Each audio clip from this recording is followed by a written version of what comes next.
सगळ्यांना आवडणारी अशी मी रेसिपी तुम्हाला आज शेअर करणार आहे। चला तर मग सांगते। त्यासाठी 2 मोठे कांदे उभे कट करून हाताने मोकळे करून साईडला ठेवलेले आहेत। त्यानंतर मिक्सरचं भांडं घेऊन लसणाच्या पाकळ्या, हिरव्या मिरच्या, कोथिंबीर आणि जिरे टाकून हे मिश्रण आपल्याला पाणी न टाकता वाटून घ्यायचं आहे।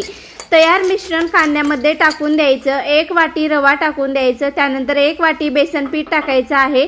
हे टाकल्यानंतर चवीपुरतं मीठ टाकायचं, थोडीशी हळद टाकायचं, 1 वाटी बारीक कट केलेली कोथिंबीर टाकलेली आहे।